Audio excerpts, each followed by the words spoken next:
Queridos irmãos, dando sequência no vídeo 23.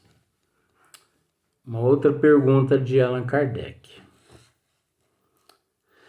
Haverá mundos onde o espírito, deixando de revestir corpos materiais, só tenha por envoltório perispírito? Eita maravilha, né? E aí, como é que fica? Existirá mundos onde o espírito, deixa de revestir corpos materiais, só tenha por envoltório o perispírito? Será que existe esses mundos? Resposta: há, e mesmo esse envoltório se torna etéreo, que para vós é como se não existisse. Esse é o estado do espírito puro. O que eu tenho dito, gente? Que chega um dia, não importa quando, o espírito ele se purifica de uma tal forma que depois de etéreo, o perispírito e o espírito, eles tornam-se tão puro que eles perdem a forma. Eles deixam de ser uma chama de uma vela. Eles se transformam no ar, no vento. Mas isso não os impossibilitam de tomar a forma que eles quiserem. Onde for que houver necessidade da presença deles. Mas chega a esse nível. Agora, você acha que esse nível é o topo? Não. Esse nível não é o topo, gente. Esse nível é o nível depois que nós, primitivo, prova, expiação, regeneração, outros mundos que nós escolhemos, depois que nós percorrermos essa etapa, depois nós adentramos outra etapa, depois outras etapas, depois outras etapas. Ou você acha que se encerra tudo quando o nosso espírito se torna etéreo? Ah, não. Dá licença. Você acha que se encerra tudo ali?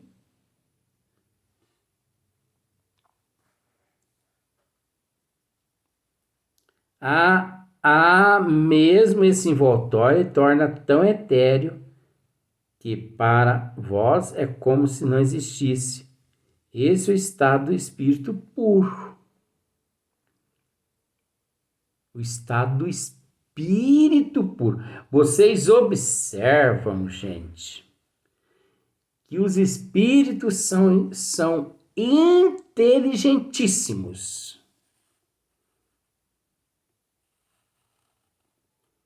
Quando eles citam a frase espíritos puros.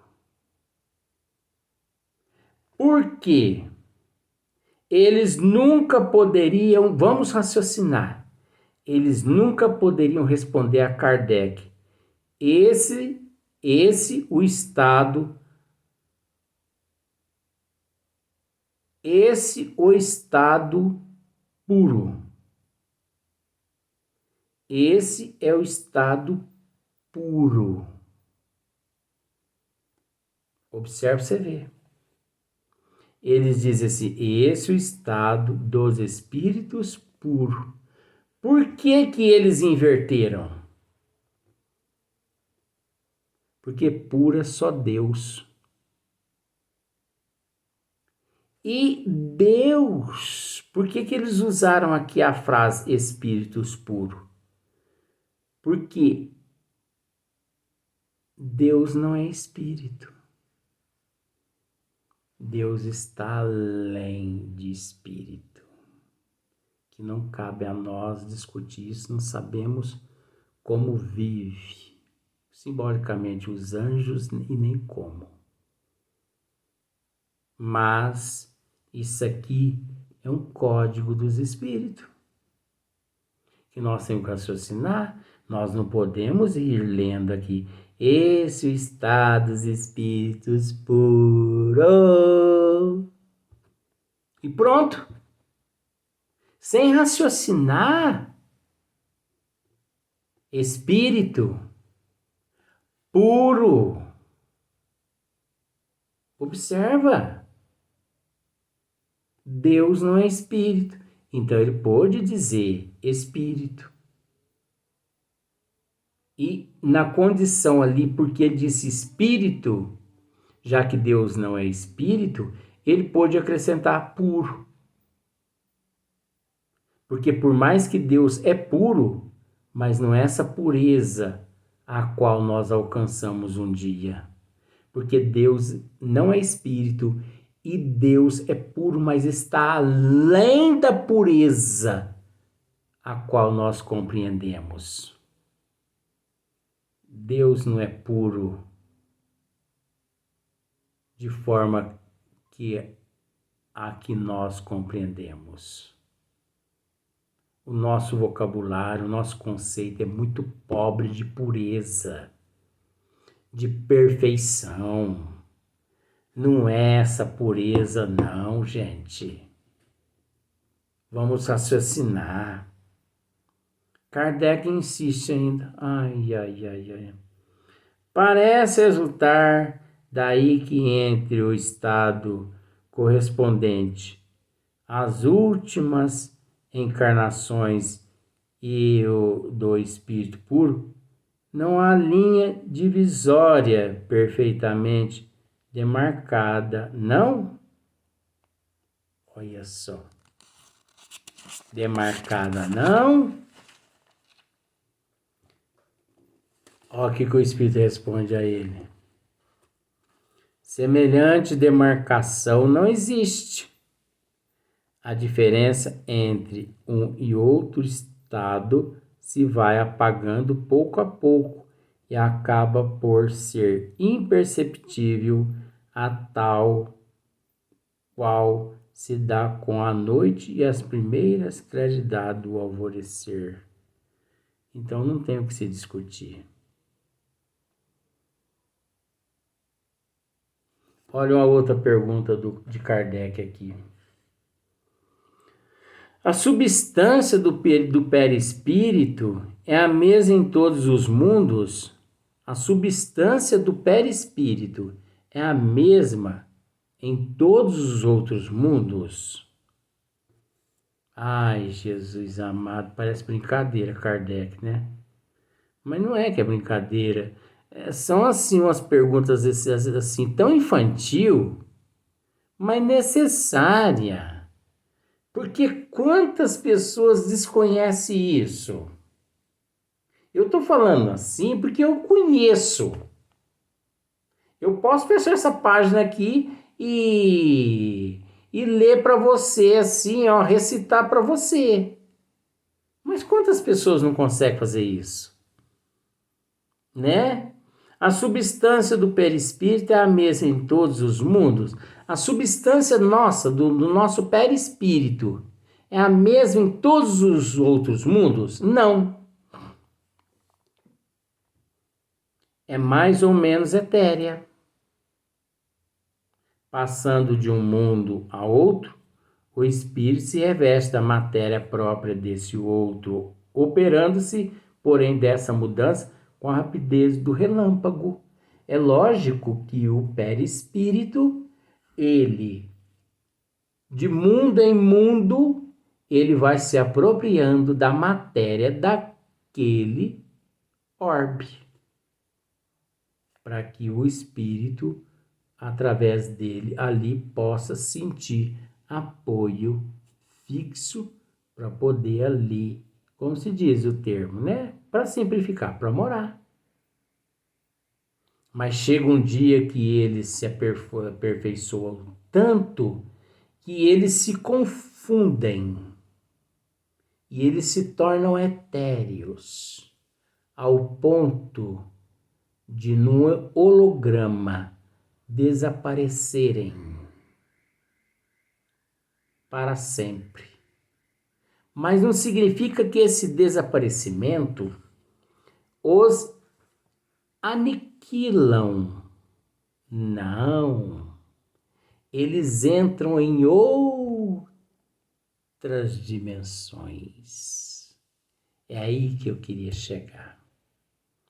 Quando eles se tornam puros e etéreos, eles adentram outras dimensões, a quais não é a dimensão do Pai, criada pelo Pai, pelos arquitetos do Pai, mas é uma vida, é um princípio inteligente que começa a partir dali em diante uma nova etapa no processo evolutivo. Vou tentar explicar de uma forma muito simples. Pense numa escada de 1 bi de degraus.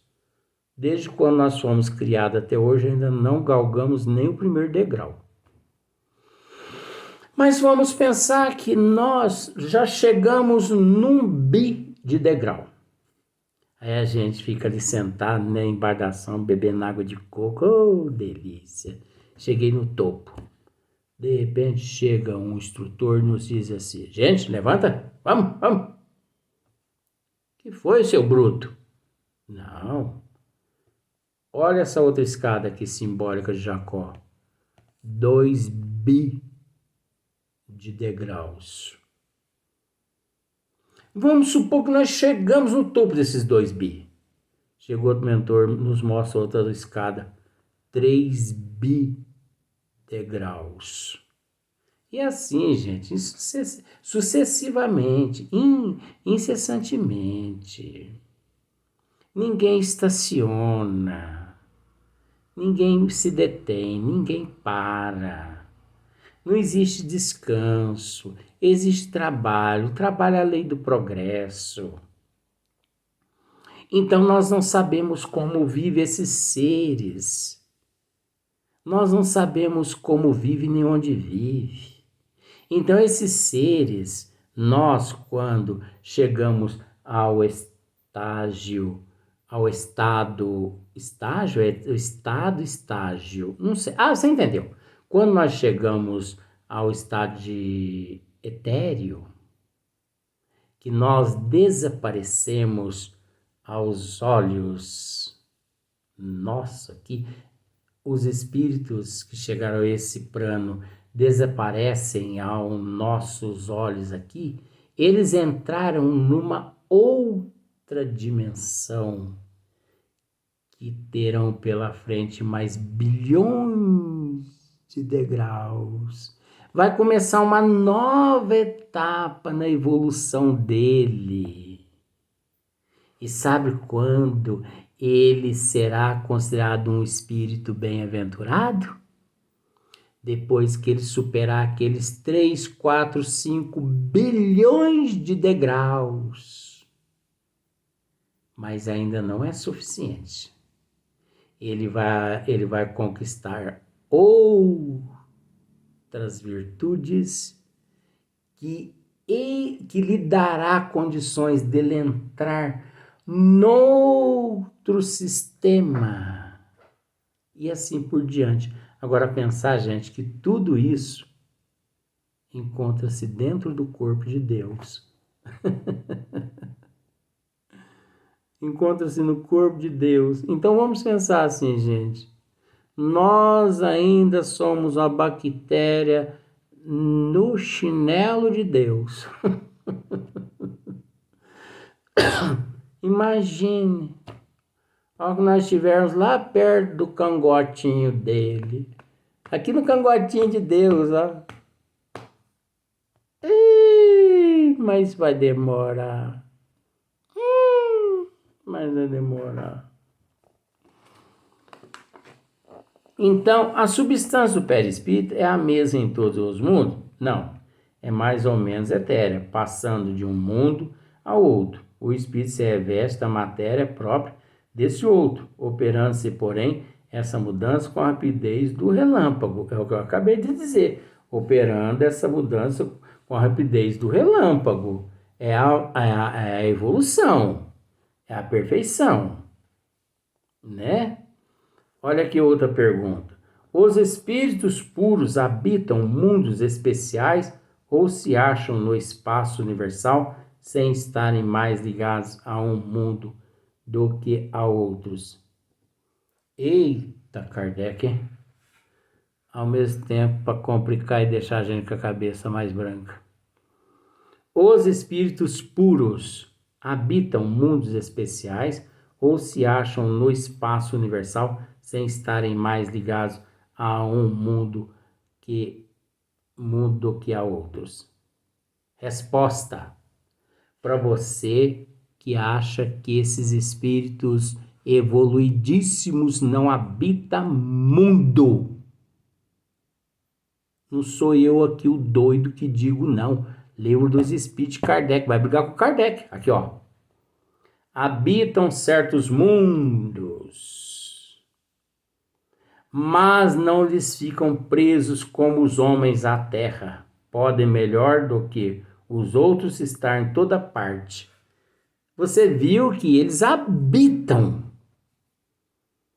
certos mundos muito evoluídos. Lá eles se encontram numa fase que nós desconhecemos. Não sabemos se é reencarnação, não nos interessa, porque são evoluídos demais. Mas eles lá não se detêm. Então, eles podem viajar para onde eles querem. É lógico que é limitado, viu, gente? Porque ilimitado é só Deus. Então, eles podem viajar para onde eles querem. Eles podem formar galáxias, extraindo o fluido cósmico universal, porque são ministros de Deus. Eles formam galáxias, eles formam nebulosas, sabe? Eles contribuem com a evolução da humanidade. Quando falo humanidade, não é só na Terra, não, gente. Humanidade universal. Universal. Você entendeu? Então, eles, se quiserem vir aqui à Terra, eles pensam logo aqui, eles se encontram. Pensa, logo lá eles retornam ao planeta deles. Gente, eles são milhões de vezes mais rápido que a luz, que é a velocidade da luz, que é 300 mil quilômetros por segundo. Eles são milhões de vezes mais rápido que a velocidade da luz. Milhões! Você já parou para analisar isso? Penso, logo me encontro. Pensa em Júpiter, ele já esteve lá. Pensa em Marte, ele já está lá. Pensa em Plutão, já está lá. Pensa em Saturno, já esteve lá. Pensa no Sol, já foi e já voltou. Pensa em Andrômeda, ele já foi lá e já voltou. Quer mais? Agora, a luz é tão rápida assim? É tão rápida aqui para os cientistas capenguinha da Terra, gente. Que é necessário os cientistas, né? Eles não esculacharam com Galileu Galilei? Agora é hora de eu esculachar com eles também, com todo respeito. Mas não condenaram o coitadinho lá? E depois vieram descobrir que ele estava certo. Aí depois vem o Papa com aquela cara de pau, com aquela cara de obsediado, de obsessor, de diabo das trevas, representante do capeta na terra, pedir desculpa. Vá pedir desculpa lá no meio dos infernos, só. Que pedir desculpa o quê? Mas você tem que pedir desculpa ao Papa. Pedir desculpa ao Papa por quê? Pedir desculpa por uma cagada que ele fez? Que essa religião sempre fez na cabeça da humanidade, que é lavar o cérebro de todo mundo e todo mundo continuar cego até hoje? Eles é que tem que pedir desculpa para a humanidade. Porque toda desgraça, todas as mortes, todo tipo de atraso que existe na humanidade é originário dessas religiões que não deixaram a humanidade progredir e evoluir. Vocês sabem por que eles não vêm falar comigo? Porque eu estou com a verdade, eu estou com a razão. E se eles vierem falar, eu bato de frente com eles nessas questões, porque eu sei muito bem aqui, porque eu não estou expondo realmente tudo que eu sei com relação a todas essas religiões. Eu ainda estou brefando um pouquinho. Porque se eu fosse abrir a boca mesmo, até esse celular pegaria fogo. Então é bom eles ficar quietinho no canto deles, você entendeu? Porque se os historiadores sempre tiveram medo de abrir a boca, eles encontraram aqui um palhaço aqui que não tem medo de abrir boca não. Então que não mexa comigo não, porque se mexer comigo eu vou abrir o bico de muitas coisas que eu sei, que está escondido nos porões de muitas religiões, inclusive no Vaticano. Inclusive no Vaticano. Só a questão de Justiniano e Teodora já dá para rematar um bocado. Já dá para afastar milhões de adeptos dessa religião. Então vamos ficar quieto que é melhor. Então, como eu disse, habitam certos mundos, mas não lhes ficam presos como os homens à terra. Podem melhor do que os outros estar em toda parte, né? Eu já li isso, então só complementando. Então nós vemos que é uma questão de evolução. É óbvio que se você tem um avião supersônico, você chega ao seu destino com mais rapidez do que aquele que tem um Fusquinha. O Fusquinha vai chegar também, mas o supersônico chega mais rápido. Você vai e volta com o supersônico, o Fusquinha ainda tá tchu. Mas não tem nada melhor que um Fusquinha, né? Psicologia. Você está indo no Fusquinha ali, mentalizado em Deus, sincronizado. Mas quem foi no supersônico e voltou não tá? Gente, ele superou essa questão de ficar pedindo para Deus. Ai, protege os pneus as asas do avião, protege os motor. Ele não precisa mais disso, porque ele tem controle da situação.